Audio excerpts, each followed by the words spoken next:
ছেলের ডাক কানে পৌঁছানো মাত্রই ধরফড়িয়ে নিচে নামলেন রুবিনা কবির। রৌদ্র তখন চেয়ার টেনে বসেছে, খাবে এখন। রুবিনা কবির নেমেই ছেলের কাছে ছুটে আসলেন। বাড়ির ভেতরে তেমন কেউ নেই, বাহিরে সবাই। কান্না চেপে ধরে আসা গলায় কোনো রকমে বুলি ফুটালেন রুবিনা কবির। রৌদ্র, বাবা, এসেছিস তুই? কখন এসেছিস? এতক্ষণ ডাকিসনি কেন আমায়? কোথায় ছিলি তুই কাল থেকে? সব প্রশ্নের বিপরীতে রৌদ্রের ঠান্ডা স্বর, খেতে দাও মম, দেরি হয়ে যাচ্ছে আমার। ধক করে উঠল মাতৃহৃদয়, চোখ ঝাপসা হয়ে আসলো পুনরায়। দেরি হয়ে যাচ্ছে মানে? কিসের জন্য দেরি হয়ে যাচ্ছে তোর? 9টার ফ্লাইট আছে আমার, অলরেডি 7টা বেজে গেছে। আই এম লেট মম, খেতে দাও, নয়তো এভাবেই বেরোতে হবে। রুবিনা কবির আর পারলেন না নিজেকে সামলে রাখতে, ওষ্ঠ ভেঙে কেঁদে উঠলেন এবার। ছেলের বাহু আঁকড়ে মৃদু আর্তনাদ করে উঠলেন ফুঁপিয়ে, চেপে রাখা সব কথা ঝেড়ে ফেললেন। চলে যাবি তুই আমাকে ছেড়ে? সত্যিই চলে যাবি আবার? মায়া হচ্ছে না আমার জন্য একটুও? এভাবে আবার আমায় ফেলে রেখে চলে যাবি?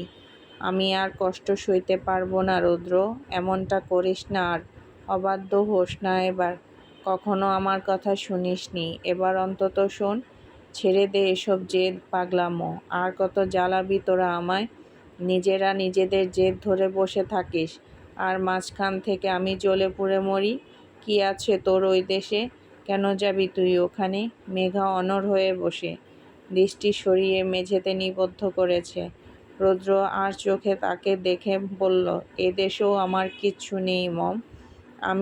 আমরা আমরা কেউ নই তোর জীবনে। কি করবি ও দেশে গিয়ে? কি করিস তুই ওখানে? দিন কাটে কি করে আমাদের ছাড়া? জব করি।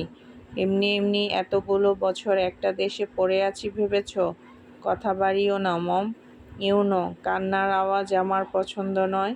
কাঁদবে না এভাবে। খেতে দিলে দাও, না দিলে আমি চললাম। সময় নেই আমার হাতে। রুবিনা কবির একইভাবে কেঁদে কেঁদে এক কথা বারংবার বলে চলেছেন। তিনি কিছুতেই ছেলেকে যেতে দেবেন না, জাপটে ধরে রেখেছেন ছেলেকে। তার কান্নার আওয়াজে বাহিরে থেকে ভেতরে জড়ো হয়েছে অনেকে। শুভ্র, আহিয়ান সহ বাড়ির 2 কর্তা ছুটে আসলেন। ভেতরে বাহিরের অধিকাংশ লোকজন জড়ো হওয়া মাত্রই রুবিনা কবিরকে ঠেলে সরালো নিজের থেকে। ধীরে বলল, মায়ের চোখ জোড়া আলগোছে মুছিয়ে দিয়ে, কেঁদো না মম। মানুষের অভ্যাস। 5 বছর যখন আমাকে ছাড়া কাটাতে পেরেছ, তখন আজ আমি চলে গেলে বাকি জীবনটাও ঠিক কাটাতে পারবে। কেঁদে কেঁদে মায়া বাড়িও না অযথা। তোমার আরেকটা ছেলে তো আছে, ভদ্র শিক্ষিত ছেলে। আমার মতো অবাধ্য অভদ্র ছেলে নাও থাকলেও চলবে। দিব্যি চলবে এ বাড়ির সবার জীবন, ঠিক যেভাবে গত 5 বছর চলেছে সেভাবেই। কথা শেষ করে মাকে ছাড়ল। এত মানুষের মাঝে আঁচলে মুখ চেপে ফুঁপিয়ে উঠলেন রুবিনা কবির। সিরাত দ্রুত কদমে এগিয়ে আসে। রৌদ্র পিছু ফিরে সিঁড়ি উঠতে গেলে সিরাত টেনে ধরে ওর হাত। অবিশ্বাসী সুদয় চাপা স্বরে, রৌদ্র, কি হচ্ছে এসব? Are you serious? দেখ আম্মু কাঁদছে, প্লিজ এসব নিয়ে বাড়াবাড়ি করবি না এখন। শুভ্রর কথাটা ভাব একবার। আজ ওর গেট টুগেদার, বাড়িতে কত শত গেস্ট এসেছেন, আর তুই এখন এসব কি শুরু করেছিস? শেষ করছি আপু, আমি চলে গেলেই সব শেষ হয়ে যাবে। তোমার জন্য এসেছিলাম। আমার ছুটি শেষ, 2 সপ্তাহ শেষ, এবার ফেরার পালা। Everyone, what are you are doing here? Come on guys, please go outside. The event is happening outside, not here. Please leave. অতিথিরা একে একে বেরিয়ে গেলেন কথা শুনে। রৌদ্র মুচকি হাসল একটু আধটু। মায়ের দিকে ফিরে বলল, মম, খেতে দিতে হবে না আর। I am already late, ready হয়ে আসছি এক্ষুনি বলেই উপরে উঠে গেল গটগটিয়ে। শুভ্র পেছন পেছন উঠল। আদ্র এতক্ষণ ছিল না বাড়িতে।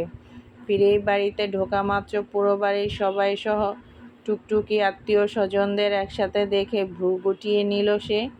রুবিনা কবিরকে নিঃশব্দে ফোঁপাতে দেখে আদ্র তড়িতে এগোয়, বিচলিত হয়ে শুধু, আম্মু, কি হয়েছে তোমার?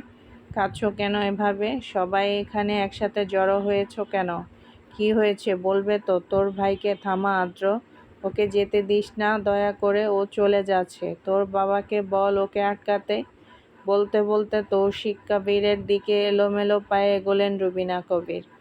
ভাইজান, আপনি তো কিছু করেন। রৌদ্র কারোর কথা না শুনলেও আপনার কথা ঠিক শুনবে। ওর মান্য করবে আপনাকে। আপনার উপর অবাধ্য হতে পারবে না ও। ওকে বাধা দিন দয়া করে। আমার ছেলেটাকে আটকান কেউ।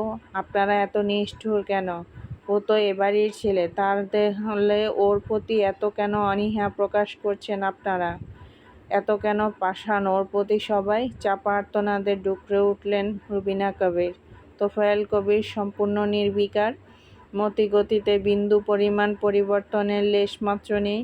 মাথা নিচু করে দাঁড়িয়ে থেকে নিরেট পায়ে কেবলই স্থান ত্যাগ করলেন তিনি। তৌসিফ কবির শান্ত থাকতে পারলেন না, উঠে গেলেন রৌদ্রের রুমে। মেঘা সেই একইভাবে বসে, ফোন নিয়েছে হাতে, আজগুবি ফোন ঘাঁটছে, ব্যস্ত আর নির্বিকার প্রমাণ করছে নিজেকে। আদ্র এক পলক তাকালো ওর দিকে। মেঘার পাশে স্বল্প চেনা আরেকটা মুখ নজরে পড়ল। আদ্র বেশি ঘাঁটল না। শিশির কিছুই বুঝতে পারছে না এসবের। এদের পারিবারিক বিষয় বোঝার চেষ্টাও করল না। এখানে থাকাটা ঠিক হবে না আর। ইনিয়ে বিনিয়ে কথা তুলল ক্ষীণস্বরে। মেঘা, উনি কে? রৌদ্রকে ইঙ্গিত করে প্রশ্ন। মেঘা হাতের গতি বাড়ালো। এলোমেলো ফোন স্ক্রল করতে করতে জবাব দিল শক্ত কণ্ঠে, চিনি না আমি। সারা আর সাফা তাকায় চকিতে। উত্তর করে সাফা, উনি আমার ভাইয়া, মানে আদ্র ভাইয়ার যমজ ভাই। এজন্যেই আদ্র স্যারের সাথে চেহারার মিল আছে। বুঝতে পেরেছি একটু। আচ্ছা তোরা থাক, আমি বরং এখন আসি। তোদের বোধহয় স্পেস প্রয়োজন। আমারও দেরি হয়ে যাচ্ছে। বাড়ি পৌঁছাতে লেট হয়ে যাবে নয়তো। আসি এখন। সে কি, একা যাবি? যেতে পারবো। বেশি রাত হয়নি এখনো। উঠে দাঁড়ালো শিশির। আদ্র ঠায় দাঁড়িয়ে কি করবে বুঝতে পারছে না। রৌদ্র একটা অচেনা অজানা মানুষের কথাতে গুরুত্ব দিলেও কখনো আদ্রের কথায় গুরুত্ব দেবে না, শুনবেও না হয়তো। তা ওর ভালোর করেই জানা আছে, চেনা আছে রৌদ্রকে। এভাবে আর মন মানে না। শান্তিময় পরিস্থিতি নেই বাড়িতে। ভেবেছিল রৌদ্র ফিরবে না, এখন তাই মনে হচ্ছে। রৌদ্রকে চেনে সে। এ সময়ে এভাবে ফেরার পাত্র নয় রুডবিক কবির রৌদ্র। তাহলে হচ্ছেটা কি এসব? আদ্র চোয়াল নিরেট করল। এর মধ্যেই ধূপধাপ আওয়াজ আসছে সিঁড়ির দিক থেকে। তৈরি হয়ে লাগেজ গুছিয়ে নিচে নামছে রৌদ্র। পেছন পেছন শুভ্র আর তোফায়েল কবির। হাজার বোঝানোর পরও বেপরোয়া ছেলের মনকে ফেরানো যায়নি। কানের তোলেনি কোনো কথা। রৌদ্র নিচে নেমে সিঁড়ির নিচে লাগেজ রাখল। রুবিনা কবির তা দেখে সমস্ত শক্তি খুইয়ে ফেললেন। ধপ করে বসে পড়লেন চেয়ারে। সিরাত তার বাহু আঁকড়ে ধরল। রৌদ্র হাসল এক ফালি। সবাই উপেক্ষা করে একটু কোমল কণ্ঠে বলল, গুড বাই এভরিওয়ান। মেঘা এক ঝটকায় উঠে দাঁড়ায়। এখানটায় টেকা যাচ্ছে না আর। কোনো দিকে তাকালো না ও। হাতের মুঠোয় ফোন চেপে ধরে মাথা নত করে দ্রুত পদে এগোলো সিঁড়ির দিকে। উদ্দেশ্য এখান থেকে মুক্তি পাওয়া। দম বন্ধ লাগছে এত সবার উপস্থিতিতে। সিঁড়ির সামনে পাশাপাশি রৌদ্রকে পাশ কাটালো সে। একবারও বাঁকা দৃষ্টিতেও চাইল না। পাশ কাটিয়ে মোটে 2 কদম বাড়াতেই টান পড়ল ওড়নার এক কোণে। দ্রুত হকচকিয়ে পিছু ফিরল মেয়েটা। কেমন যেন বুক কাঁপল রৌদ্রের সাথে চোখাচোখি হতেই। দৃষ্টি নিচে করে পরক্ষণে তাকালো ওড়নার দিকে। অপ্রত্যাশিতভাবে আচমকাই মেঘার ওড়নার এক কোণে আটকে আছে রৌদ্রের রোলেক্স ঘড়ির সাথে। মেয়েটা হুট করেই বাধা পড়ল অবাধ্য লোকটার সাথে। ডোক গিলল। পরবর্তীতে ফিচেল হাসল রৌদ্র। মেঘা তড়িঘড়ি করে ওড়নায় টান মারে। ওড়নার সাথে ঘড়ি আটকানোর দরুন হাতে ঝাড়া পেতে দাঁত পিষে ধমকালো রৌদ্র, ইডিয়েট, থাপ্পড় খাবি বলে রাখলাম। যাওয়ার আগে হাত খুলে নিবি আমার। নিজেই ছাড়িয়ে দিল ওড়নার কোনা। মেঘা মুহূর্ত অপেক্ষা করল না। দম খিচে দ্রুত ছুটল উপরের দিকে। রৌদ্রও তাকালো না আর। সেই বেপরোয়া ছেলেকে রুখতে পারল না কেউ। সমস্ত বাধা পিছুটান, কান্নার রোল, মায়ার বাঁধন সব চিরে সেই ছেলে বেরোলো বাড়ি থেকে। রুবিনা কবির ভেজা চোখে কেবলই চেয়ে দেখলেন ছেলেকে। বাড়ি থেকে বেরোনোর আগ অবধি ওকে রুখতে কত কষ্টই না করলো সবাই, কিন্তু সেই ছেলে পরোয়া করলো না কোনো কিছুর। বেরিয়ে আসলো সে। বাহিরে অতিথিদের ভিড় ঠেলে প্রধান গেট পেরোলো। গেটের বাইরে চকচকে একটা গাড়ি দাঁড়িয়ে, ভেতরে সৌভিক বসে ড্রাইভিং সিটে। রৌদ্র উঠে পড়ল পাশে, আর ফিরল না বাড়ি পানে। চেয়ে দেখল না, ওর পিছু পিছু সবাই বেরিয়ে এসেছে। গাড়ি স্টার্ট হলো। নিমিষেই স্বাভাবিক স্পিডে কবির ম্যানশনের গণ্ডি ছাড়ল সেই গাড়িটা। রাতের আধারে ধুলো উড়িয়ে চলে গেল অধরে। আড়াল হলো কত শত জোড়া দৃষ্টির। ব্যালকনিতে রেলিং ঘেঁষে দাঁড়িয়ে মেঘা। আধারে মিলিয়ে যাওয়া গাড়িটায় ঠিক থেকে চোখ ফিরিয়ে খামচে ধরল রেলিংয়ের রোলার। চোখ বুজে নিল অতৃপ্ততায়। দম আটকে দীর্ঘক্ষণ পর ধীরে হাঁপ ছাড়ল। স্থির চিত্ত অস্থিরতা অদৃশ্যমান। স্বল্প বিধ্বস্ত শরীর নেতিয়ে আসছে দুর্বলতায়। কোনো রকমে শরীরটা টেনে ধপ করে বারান্দায় ইজি চেয়ারটায় বসে পড়ল মেঘা। শরীরটা এলিয়ে দিল পিছনের দিকে, ঢোক গিলতে গলায় বাজছে। হাতের মুঠোয় ফোন, সাথে এয়ারফোন। মেঘা দ্রুত কানে এয়ারফোন গুঁজে নিল। কম্পিত হচ্ছে হাতের সাথে পুরো শরীর। ঠক ঠক করে কেঁপে কেঁপে কোনো রকমে মনকে সংযত করতে একটা গান চালালো আন্দাজে।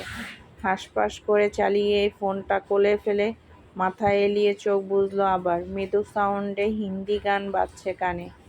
মেরি দুয়া হে সাজদা তেরা কর দি সাদা, তু सन इकरार मेरा, मैं करूँ इंतजार तेरा, तू दिल तो या जान मेरी, मैं तनु समझावा की, ना तेरे बिना लगता जी। মেঘা উপহাস করে হাসে নিজের ওপর। চোখ খোলে না এক মুহূর্ত। চোখ বন্ধ, চোখ ছাপিয়ে বা চোখের কার্নিশ বেয়ে গড়িয়ে পড়ে পরপর 2 ফোঁটা উষ্ণ তরল। ঠোঁট ভেঙে আসে যন্ত্রণায়। ওষ্ঠপিঠে দাঁত বসিয়ে হাত মুঠো করে নিজেকে লুকিয়ে ফেলে মেয়েটা। লুকিয়ে ফেলে ক্ষোভের আড়ালে লুকায়িত অপ্রকাশিত সবকিছু। গাড়ি চলছে পুরো গতিতে। উদ্দেশ্য এয়ারপোর্ট। রৌদ্র সিটে মাথা এলিয়ে চোখ বুজে রেখেছে সেই থেকেই। সৌভিক কথা বলার চেষ্টা করলেও সাড়া পায়নি ওর থেকে, তাই চুপ করেছে সে নিজেও। কিছুদূর যাওয়ার পর রৌদ্রের কড়া স্বরের হুংকার ভেসে আসলো, স্টপ দ্য কার। সৌভিক বুঝল না। এতক্ষণে রৌদ্রের জবানে বাণী শুনে সন্দিহান হয়ে প্রশ্ন করল, হ্যাঁ? গাড়ি থামা। কেন? এই মাঝ রাস্তায় কী করবি? এয়ারপোর্ট এখনো দূরে আছে। থামাতে বলছি থামা। I said stop. দ্রুত একপাশে ব্রেক কষল সৌভিক। গাড়ি দাঁড় করিয়ে রৌদ্রের দিকে ফিরল। চোখ খুলল রৌদ্র। সোজা হয়ে বসে বলল, নাম গাড়ি থেকে। কি বলছিস? নামবো কেন? নামতে বলছি তাই। নাম। কিন্তু কেন? দেখ ব্রো, আই এম কনফিউজড। কি করছিস তুই এসব? আবার ফিরছিস কেন সেটাই তো বুঝতে পারছি না আমি। তোকে অত বুঝতে হবে না। নামতে বলেছি নাম। আর যদি মরার ইচ্ছে থাকে তাহলে বসে থাক। What? Rudy, what are you saying? Shut up. তোকে যা বলেছি তাই কর। নাম গাড়ি থেকে। তপ্ত ধমকে চমকালো সৌভিক।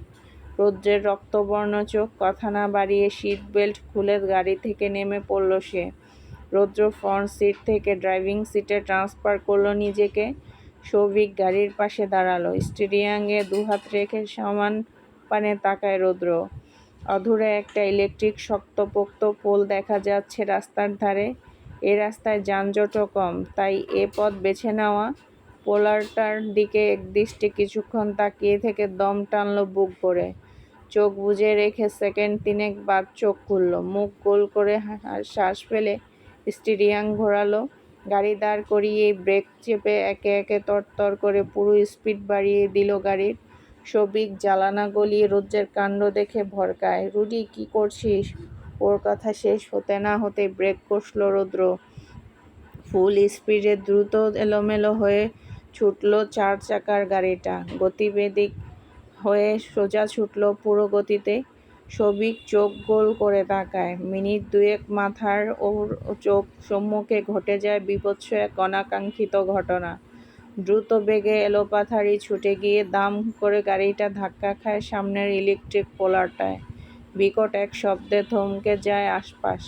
ফাঁকা যানজটহীন রাস্তায় গুটি কয়েক মানুষ চমকে তাকায় গাড়িটার দিকে। ততক্ষণে গাড়িটার ইঞ্জিন থেকে কালো ধোঁয়া উঠতে শুরু করেছে। সৌভিক বাকরুদ্ধ, চোখে অবিশ্বাস। মাথা চক্কর দিয়ে উঠল ওর, তিরতির করে কম্পিত হলো চিত্ত। বৃহৎ অবিশ্বাস্য নয়নে চেয়ে থেকে সেকেন্ড কয়েক বা 10 পুষ্টে উচ্চারণ করল, রুডি।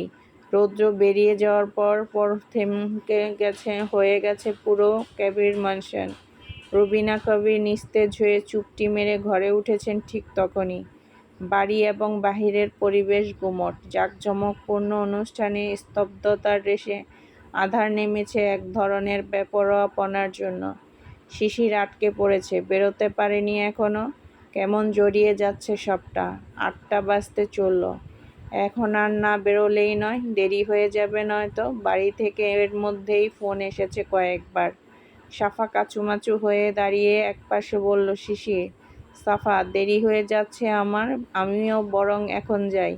ভার্সিটিতে আসবি তো 2 দিন পর, তখন দেখা হবে আবার। মেঘা বোধহয় রুমে, ওকে বলে দিস আমার যাওয়ার কথা। সাফা কিছু বলল না, ঘাড় কাত করে সম্মতি দিল শুধু। আদ্র ধূপধাপ পা ফেলে সিঁড়ি বেয়ে নেমে বেরিয়ে যাচ্ছে কটকটিয়ে। সাফা চোখ তুলে তাকিয়ে কিছু একটা ভাবল। শিশিরের হাত টেনে দ্রুত পিছু নিল আদ্রের। বাইরে বেরিয়ে সোজা গাড়িতে উঠে বসে আদ্র। মুখ ভঙ্গিমা বিবস্ব নিরেট, রেগে আছে সাংঘাতিক। গাড়ি স্টার্ট করার আগেই সাফা ডাকল, ভাইয়া। জানালা ভেদে গম্ভীর দৃষ্টিতে তাকাতেই বলল আবার, বাহিরে যাচ্ছ? শিশিরকে নিয়ে যাবে একটু প্লিজ, রাত হয়ে গেছে অনেক, ওকে ফিরতে হবে, একা ছাড়ছি কি করে? তুমি ওকে একটু পৌঁছে দেবে, যাচ্ছই তো বাহিরে। শিশির তৎক্ষণাৎ বাধা দিল, আরে না, প্রয়োজন হবে না, আমি যেতে পারবো, পৌঁছে দিতে হবে না আমায়। তুই চুপ কর ভাইয়া, পৌঁছে দাও ওকে। একা একটা মেয়েকে এভাবে একলা ছাড়বো? ও আমার আর মেঘার দায়িত্বে এসেছে, আমাদের রেসপন্সিবিলিটি আছে একটা। আদ্র গাড়ি স্টার্ট করে সামনের পানে তাকিয়ে গুরুগম্ভীর স্বরে উচ্চারণ করল ছোট বাক্য, উঠতে বল। সাফা চিকচিকে করে উঠে ফ্রন্ট সিটের দরজা খুলে শিশিরকে ঠেলে বসিয়ে দেয়। আদ্র আদেশের সুরে বলে, না তাকিয়ে, তুই মেঘের কাছে যা। শিশিরকে শেষবার দেখে বাড়ির ভেতরে ঢুকল সাফা। আদ্র এখনো অবধি একবারও তাকায়নি মেয়েটার দিকে। স্টিয়ারিং ঘুরিয়ে গলা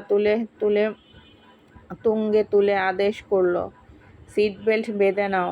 মেয়েটা বুঝল না, অবুঝ চোখে তাকালো, শুধালো না বুঝে, সরি স্যার। সিট বেল্ট বাঁধো, শান্ত স্বর।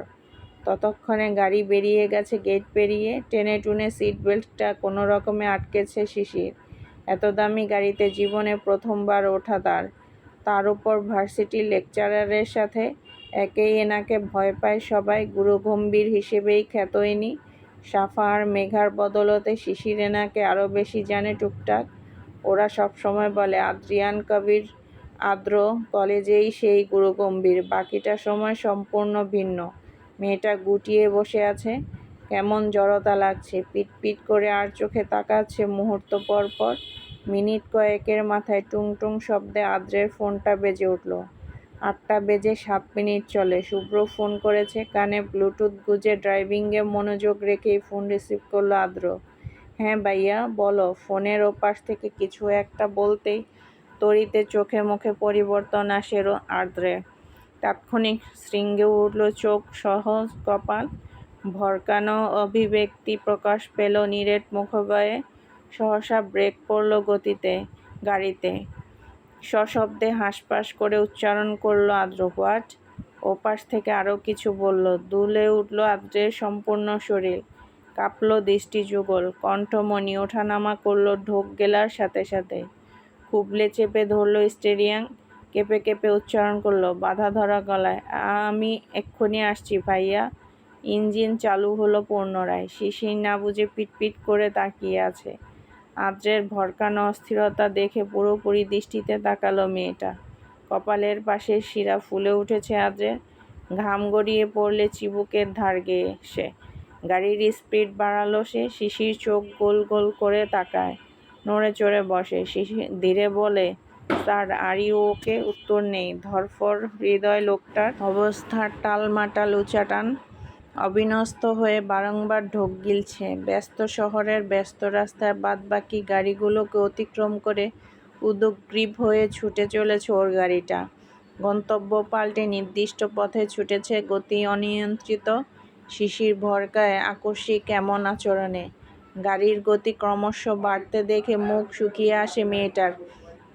রাস্তার যানজট প্রচুর। স্যার, কী করছেন? স্পিড কমান, অনেক জ্যাম রাস্তায়।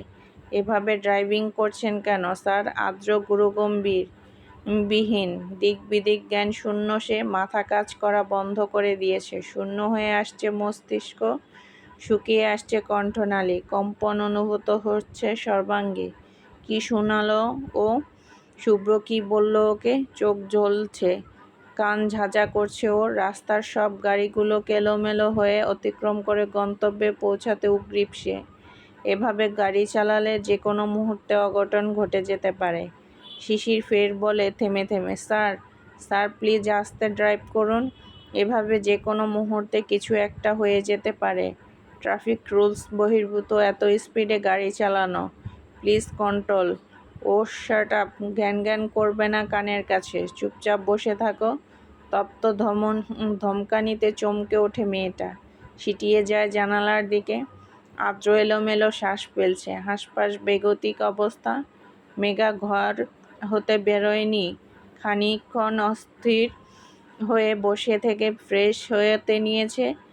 ওয়াশরুম থেকে বেরোনো মাত্রই মুখোমুখি হলো টুকটুকির। হন্তদন্ত হয়ে হুবড়ি খেয়ে ঘরে ঢুকলো মেয়েটা। মেঘা দেখেও দেখল না, দৃষ্টি সরালো। টয়েল দিয়ে ভেজা মুখ মুছতে মুছতে গতিহীন দাঁড়ালো মিররের সামনে। চোখ তুলতে আয়নাতেই দ্বিতীয়বার সাফাকে দেখতে পেল। দরজার সামনে ঠিক এক জায়গাতেই চিপকে দাঁড়িয়ে আছে মেয়েটা। অদ্ভুত একদৃষ্টে তাকিয়েছে মেঘার পানে। মেঘা কপাল কুঁচকালো, মাস্টারাইজার হাতে তুলে সেভাবে তাকিয়ে প্রশ্ন করলো হালকা স্বরে, ওভাবে কি দেখছিস? ওষ্ঠ ভেজায় সাফা। দুর্বল পায়ে এগোয় ছোট ছোট কদমে, বাঁধা গলায় ডাকে থেমে থেমে সে, মেঘা। কি হয়েছে মেঘা? ভাইয়া, ভাইয়া। কি হয়েছে ভাইয়ার? ভাইয়া নয়, আদ্র ভাইয়া নয়, রৌদ্র ভাইয়া। মেয়েটার আধো আধো কম্পিত স্বরে রৌদ্রের নাম শোনা মাত্রই প্রতিক্রিয়া বদলালো তাৎক্ষণিক। মুখ শক্ত করে নিল, দৃষ্টি নামিয়ে উপেক্ষা করে পাল্টা কিছু শুধালো না আর। ক্ষীয়কাল বাজ সাফা চুপ থাকতে পারে না, বলেই ওঠে ধরা গলায়, এয়ারপোর্টে যাওয়ার পথে রৌদ্র ভাইয়ার গাড়ির অ্যাক্সিডেন্ট হয়েছে মেঘা। ভাইয়া এখন হসপিটালে, চলবে ইনশাল্লাহ।